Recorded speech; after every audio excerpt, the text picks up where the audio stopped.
Hello and welcome to The Drum. I'm John Barron. Coming up, could asylum seekers facing deportation to Manus and Nauru be sent to New Zealand instead?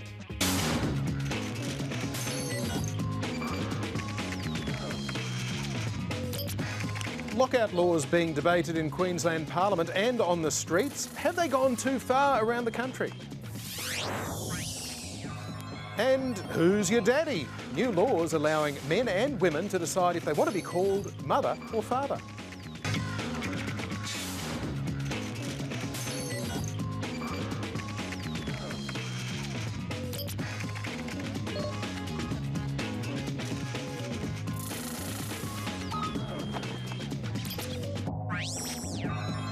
And joining us on the panel tonight, the Executive Director of the Per Capita think tank, David Hetherington, the New South Wales Young Australian of the Year, Melissa Abu-Gazaleh, Sydney Morning Herald Senior Economics Writer Jessica Irvine, and in Melbourne, former Howard Government Advisor Terry Barnes.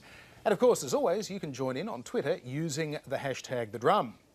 Well, as uncertainty over the 267 asylum seekers facing deportation to Nauru and Manus Island continues today, New Zealand has offered a potential solution. Prime Minister John Key is heading to Australia for talks with Malcolm Turnbull this week and has made it clear his country would be willing to take the group in, including 37 infants, if they're found to be refugees. Australia already has a refugee resettlement arrangement with New Zealand reached during the Gillard years. Mr Key says if Australia were to request it, the long-standing offer still stands. So, what to make of all of this? Jess, the government has so far been a little bit lukewarm on the possibility, suggesting that, well, this could just open the floodgates yet again. John Key is saying that, well, we've only got an intake of 750 a year. That's not a big flood. And the government has never chosen to accept that very kind offer because the entire policy is predicated on not having a soft place for people to land. You can't land in Australia, and by George, you can't get here and get in through the back door to New Zealand. You will just reopen the people smugglers model of business. We'll have people dying at sea. That's the way that the government views this. That's the argument. What do you think of it? Well, this is, it gets down to your views of morality. This is such a hard question because this is a utilitarian argument to say we're going to hurt these people because we're going to help a lot more people, and that's our duty, is to help as many people not die at sea as possible.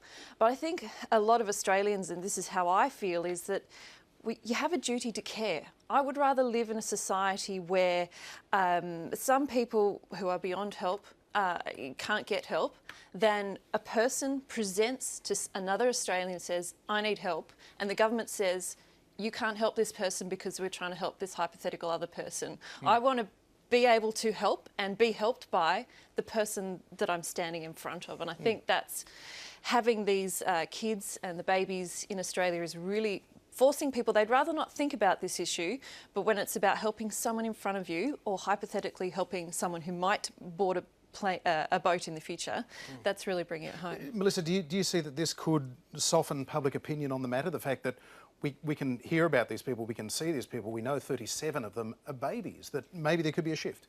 Yeah, absolutely. And, this is a topic that really resonates, and particularly with a lot of young Australians. And, as a young Australian, it's disturbing to me that we have a lot of these children who are vulnerable and their families are coming to Australia to seek a better and a safer life. And, let's not forget that, we uphold the UN Convention of the Rights of Children, and that is that it is non-negotiable that we keep children safe. Yeah. And if these were Australian children, there is no way that we would let the treatment occur, but these are children on Australian land, and as a young Australian, we need, I believe that we need to be supporting these families and these children, not treating them like numbers, but treating them like humans. Yeah, I mean, Terry Barnes, is that kind of the point of all this, that that they cease to be numbers when we can put a human face on them, and that as much as potentially giving them a soft landing in New Zealand, as it were, changes the dynamic?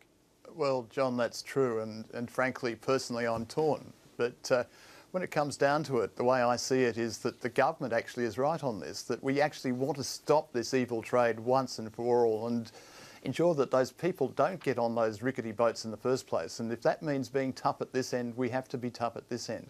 It is hard, it is difficult, and it's heartbreaking at times, but I think that the government has to actually stick to its guns on this. What do you think, David? I mean, this has obviously been a fraught issue on both sides of politics. Does sending them to New Zealand effectively send the same message as letting them stay in Australia, and that you are asking for trouble?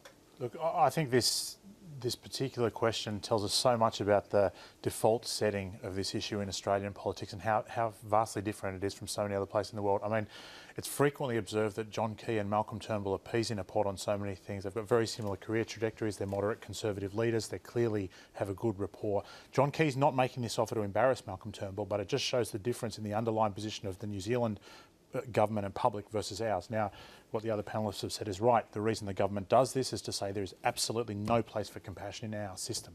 I think that's the wrong position, absolutely. I think my default view would be we should let these people stay in mainland Australia rather than either send them to New Zealand or to Nauru and Manus Island.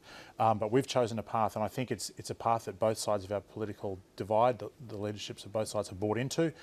There's pretty strong consensus on these issues amongst the political class, and I think it's sad that Australia's kind of landed in that place. I mean, I don't want this to sound glib at all, Jess, but if these refugees were to be resettled in New Zealand, were to be granted citizenship, at some point they would be able to move as freely to Australia as the tens of thousands, hundreds of thousands of New Zealanders already have.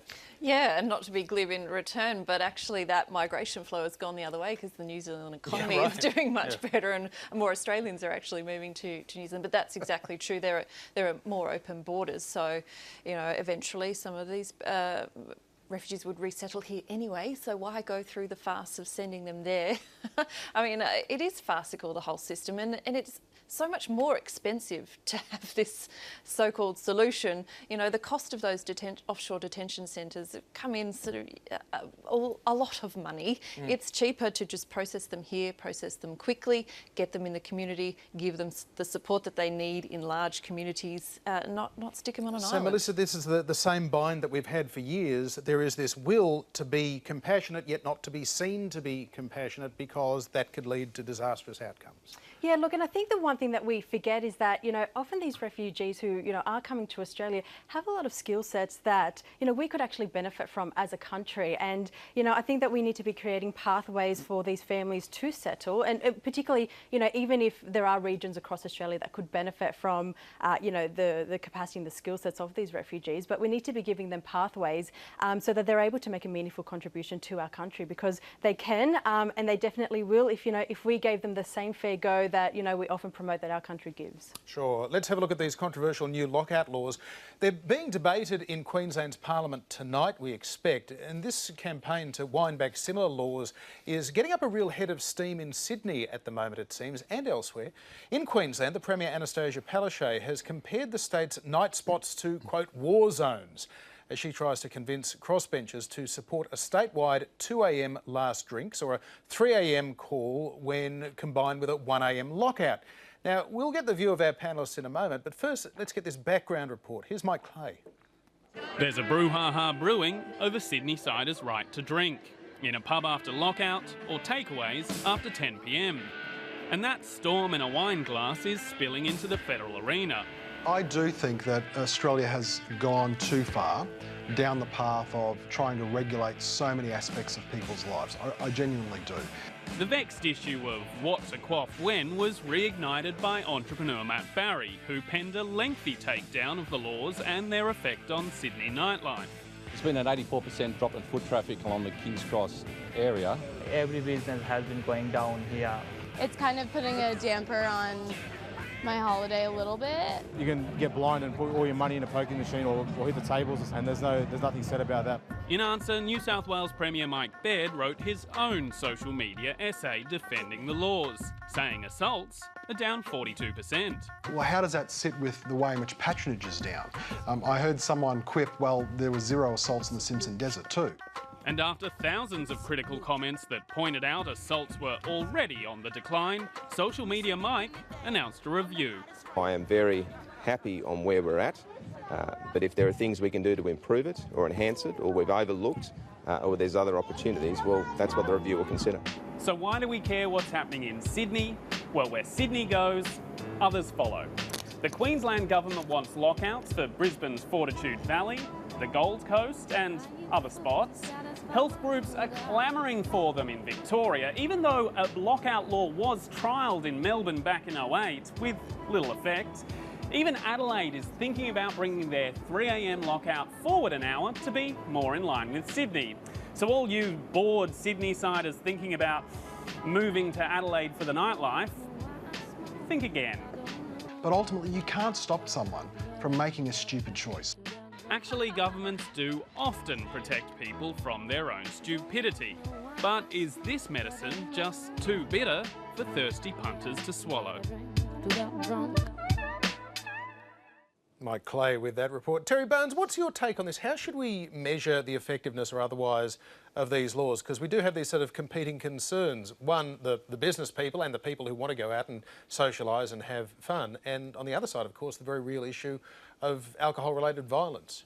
Well, that's true. And I think the basic thing, John, is that we actually have to trust individuals, trust people to do the right thing by themselves and not need to be nannied in the way that the lockout laws are doing that. And but they weren't doing the right thing. People were getting killed. Well, look, there's always going to be consequences when people do stupid things. Let's just take that as a given. It is human nature. But for the 99.99% of people who don't do stupid things, I think it's excessive, it's unfair, and it actually takes the drinking problem out of the pubs and onto the streets. But can I just point out that a long time ago, we actually did have lockout laws that were pretty repressive, and they were called the 6 o'clock swill, you might recall, when the pubs closed at 6 o'clock, when people basically did that. They took their drinks out on the streets, they took them home, and there are other problems, particularly in terms of alcohol-fuelled violence, that a more sensible approach to opening hours actually solved. So, and we did try experiment with lockouts in Melbourne, I think, about 7 or 8 years ago, and it was not a success. So let's just trust the people, make it sensible, and ensure that the consequences are not worse than the problem. What do you think, Jessica? Is this the 6 o'clock swill at midnight or 2 a.m. with a row of shops in front of you? Well, look, I grew up my teenage years in the UK, and in London, the pubs just shut at 11. So you got out earlier, you did your drinking, and you went home, or or possibly Time, onto gentlemen, the street. last Drinks, and you know, and the pubs. I love English pubs. They're not sort of these warehouses of debauchery that we had in the Cross. They're just sort of civilised places to go have drink and go home. I don't see what's wrong with that. But sometimes go home via the offie and pick up some you know, a six-pack on your way home too. Yeah, that's possible. I mean, this policy has had consequences in the Cross. You know, there are businesses completely gone out of businesses. Strip clubs are closing, whether you think that's a good thing or a bad thing.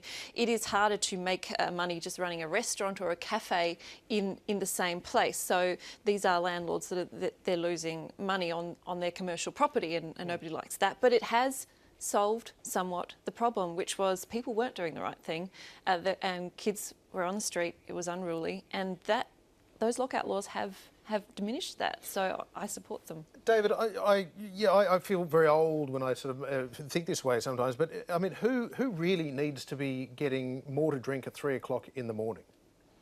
Look, I don't think there's a strong case for giving people lots more to drink at 3 a.m. So I can't think of anyone who falls into the category of your question.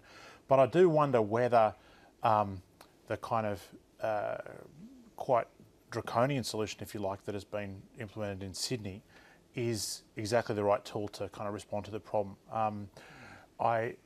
There was a handful of kind of tragic incidences where young men lost their lives, but I think other cities have dealt with this issue in a kind of more sophisticated way. I think we have a cultural problem rather than necessarily a legal problem. I think, you know, binge drinking is seen as kind of the default norm for many young Australian men. I was one. I've kind of been through that stage, and there are some kind of real costs that are kind of cropping up that I don't think people anticipated, which is that an important part of Sydney's kind of nightlife and history has kind of gone, and it's not coming back. They're now you know, property developers in there cutting all those businesses into apartments, and you know, if Sydney is going to be an attractive global city, as we're often told is what we should aspire to, I'm not sure we've gone about it exactly the right way. I think the example of Melbourne having tried lockout laws, but then abandoned it and built a kind of a small bar culture and a laneway culture. It seems to be a more kind of attractive way to have gone than what we've done here in Sydney. Melissa, do you worry about these? You know, a lot of people get sentimental about old pubs that disappear, but you know, I mean, a lot of these places were just staying afloat because they were feeding beer to alcoholics and credits to gambling addicts. I mean, they weren't particularly nice places. A lot of them that closed down in Sydney were dives. Yeah. And look, and one thing that I find really interesting, particularly on social media, a lot of young people are saying that this is an international embarrassment. But what we have to remember is that particularly Australian young people, have a different relationship to alcohol to what people in Europe would have. And a lot of young people who travel to Europe will come back and say, well, actually, the way we consume alcohol is very different. And we have to remember that the lockout laws came into place because it was an extreme situation that required an extreme measure. And look, I'm supportive of the lockout laws as part of the solution. So part of the solution needs to be to help young people to regulate their consumption of alcohol because it is killing young people. But also along with that, we need to be increasing our social education, and that is around teaching young people how to behave appropriately and suitably when consuming alcohol, so that when they are going out, they're creating a safer environment for them and their friends. Is there, Terry, do you think, a problem with the arbitrary nature of this? The fact that one side of the road you can drink and the other side you can't when you go beyond the CBDs or the entertainment precincts, the Fortitude Valleys and the King's Crosses and so on? Does it have to be kind of all or nothing? Well, I think that's a very good point. And the fact that you actually have confined zones of lockout, I think, also sends a very bad message in terms of both the reputation of those areas and the safety of people in them.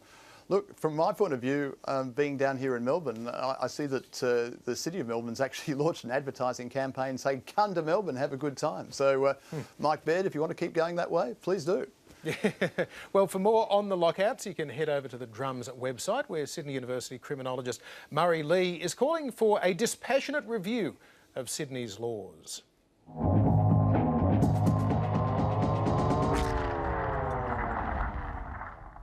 Some new modelling released this morning by the think tank the Australia Institute has found that most tax concessions go to people over the age of 30, not young people. Whether it's negative gearing, superannuation tax breaks or capital gains tax discounts, the benefits are flowing to older people. The research comes as another report, this time from ACOS, has found that negative gearing doesn't create enough affordable housing stock, and nervousness grows, of course, on the government backbench over any changes to the current arrangements. I think it's been overestimated how many people benefit from these tax breaks, and that's why it's been seen as politically impossible to tackle them. Actually, when you look at it, it's a relatively small section of the population, it's a relatively well-off section of the population, and now we know that young people are missing out. The debate is up about negative gearing and capital gains, and we're delighted about that. We welcome the Labor contribution. We're waiting to see what the coalition will be doing. Our proposal is very straightforward. We would not change the rules for people who are already in the property market. However, in the future, we would withdraw negative gearing from the property market and instead use the savings from that to enable us to put in place a strong tax incentive to encourage investment from including superannuation funds in the building of new stock and particularly affordable housing stock. The Labor Party's policy, I think, will undermine confidence if we have a policy that starts to tinker with negative gearing. The potential is, even if it's a very sensible policy, even if it's only relatively minor changes, that will affect confidence as well if both parties are taking that forward. Now, Jess, I guess I'm probably viewing this in a simplistic way, but when I heard that Australia Institute study that most tax concessions go to people over 30 rather than under 30, I thought, well, yeah, most tax is paid by people over 30. Not a lot of people under 30 get into negative gearing. I mean, isn't it a statement of the glaringly obvious? Well, yes, and like a lot of government benefits, like family benefits, go to older people, and the assumption is that, well, young people, you're not getting it now, you'll grow into it and you'll benefit from these in the future, so that's somewhat fair. But with the property market, you've got young people who can't buy their first house, let alone their second or their third. So that intergenerational equity, it doesn't work, and you are getting an increased stratification in those that can afford property and those who can't. And I'm actually surprised that the Labor Party has had the guts to put this out there. Economists have been saying for a while that negative gearing only makes it easier for people to go out and get bigger loans and bid up the prices of property. I mean, saying you should wind it back. Economists would sort of fall more into line with ACOS, which is we'll just scrap it, not for people who've already got it, but for all people, not just scrap it for people who are going to buy existing homes, which is the Labor. So, you know, you can be said they've not gone far enough or they've gone too far. I mean, it was when Labor started this process of looking at negative gearing a year ago, they were flying high in the polls. Was it a little less brave then, and now they're kind of stuck into having a position on that may not be so popular? Yeah, well, they've got quite a range of unpopular tax policies, you know, to increase cigarette taxes as well. But, you know, they can say that we're going to do some policies that are going to close the revenue gap. The government just floats a new tax every week, only to find out that backbenchers that find that increasing taxes is unpopular with their electorate, and they back off it. We've backed off the GST. We'll find out tomorrow what Scott Morrison, I think, has to say about negative gearing. But eventually they're going to have to say, well, actually increasing taxes is unpopular, but if we ever want to fix the budget, that's what we're going to do. And negative gearing seems to be something where they could make it less generous for the existing class of homeowners and help, you know, new buyers. Terry Barnes, you're a well-connected man. Have you got any good oil for us? What can we expect out of the government tomorrow when it comes to negative gearing? Well, I think it'll be interesting to see what the Treasurer actually says, John, but my sense is the government is actually trying to focus on the bigger picture, you know, on the bigger picture of not just tax and what revenue, but also on what we spend it on, which I think is very important here, and actually talking specifically about negative gearing, and especially hearing what ACOS had to say. I think it's important to keep in mind that we actually have to have a really good conversation about our housing policy and the way we design our communities. I mean, if, as Cassandra Goldie was talking about building new stock, where is that new stock going to be built? Most likely on the deep urban fringes of Sydney and Melbourne and other capital cities with lack of facilities, amenities and so forth. Is that the type of world that we want our kids to grow up in? These are the types of questions we need to ask before we work out how we fund it. The former Victorian Premier Jeff Kennett had some interesting comments this morning on the ABC, Terry, where he said that as far as he's concerned, the government should get squarely in behind Labor's plan on negative gearing, that it's a good one. Well, I think we do have to look at negative gearing, there's no question. I mean, it has been there in its current form for a long time.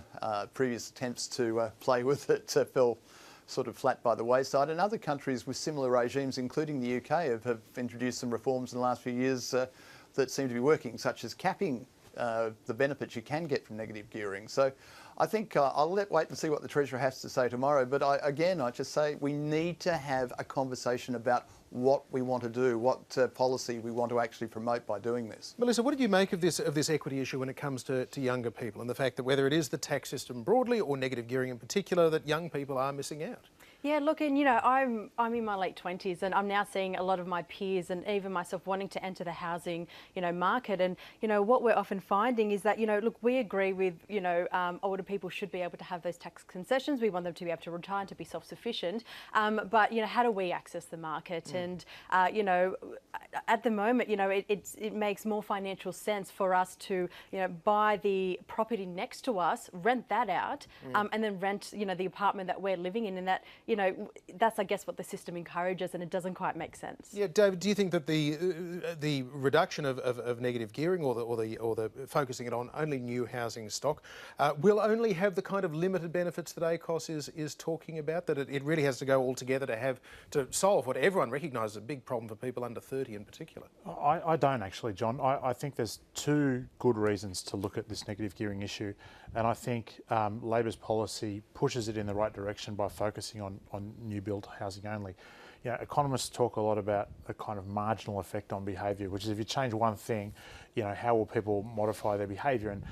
And in a world where kind of investment yields are low everywhere, interest rates are very low, people are looking for places to put their money that is going to deliver them a reasonable return. If you say you can't put it anymore in a 30-year-old apartment block on the Gold Coast, but you can put it into new build in our cities, what you'll see is a transfer of investment from the existing to the new, and that will increase supply. And most housing economists will tell you that the big problem is lack of new supply. I don't think it's all going to be on the urban fringe. I think, you know, you're seeing a lot of infill in the inner cities. You're seeing much higher density, which brings its own kind of political debates and tensions, but it's probably the way we have to go. The other good reason to address this negative gearing thing is it's grossly unfair. So I think 73% of the benefit goes to the top 10% of voters. Two of the wealthiest electorates in the country, Higgins and Wentworth, enjoy 46 times and 40 times the national average respectively in terms of the total concession attracted. So, you know, this is an unfair concession as well as one that inflates a part of the property market that we don't need to see inflated. All right, before we go tonight, new laws in the ACT will allow both parents of a child to identify as that child's father or mother on the birth certificate, or simply as parent 1 and parent 2. The changes recognise a range of family structures, including same-sex couples and transgender people as well. However, the Territory's opposition raised concerns that allowing parents of any sex to choose whether they are the mother or the father risks making those words themselves meaningless.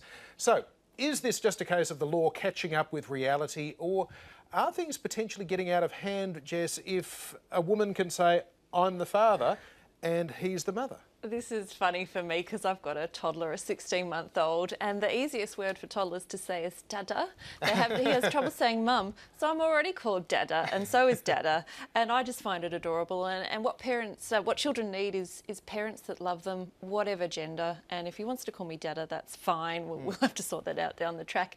And I think this is important for transgender and gay couples, but also for heterosexual couples. If we can degender the roles of mother and father as much as possible, I think that's going to help mothers who are having unrealistic expectations on them, and fathers who are struggling to know how they step up to really be an equal parent rather than a secondary carer. So I don't have a problem. What do you think of that concept, Terry? The idea that that the words mother and father carry with them so many expectations and sort of, you know, gendered baggage that maybe we should get rid of them altogether. We all be parent 1 and parent 2. Oh, well, John, I'm just scratching my head about this one. I mean, the ACT, the People's Republic of Canberra, has done it yet again. Look, the way I see it is that they are doing a bit of social engineering here, but they're also doing a bit of political stunting. I mean, they're trying to actually play silly games with the Commonwealth, I think, in regards to gay marriage or marriage equality and how that happens. But the bottom line is that I think any relationship between parent and child should be based on love and respect. As Jess was saying, I mean, what you call your mum and dad depends on you. I mean, my parents called me "Hey you" until I was 16. So, you know. Well, Terry, that is all the time we have for another edition of The Drum. Thank you to our panellists tonight, David Hetherington, Melissa Abu-Gazaleh and Jessica Irvine. Terry Barnes as well with us in Melbourne. Our website has more analysis for you, abc.net.au/The Drum. And I hope you can join us back here, same time tomorrow. Good night.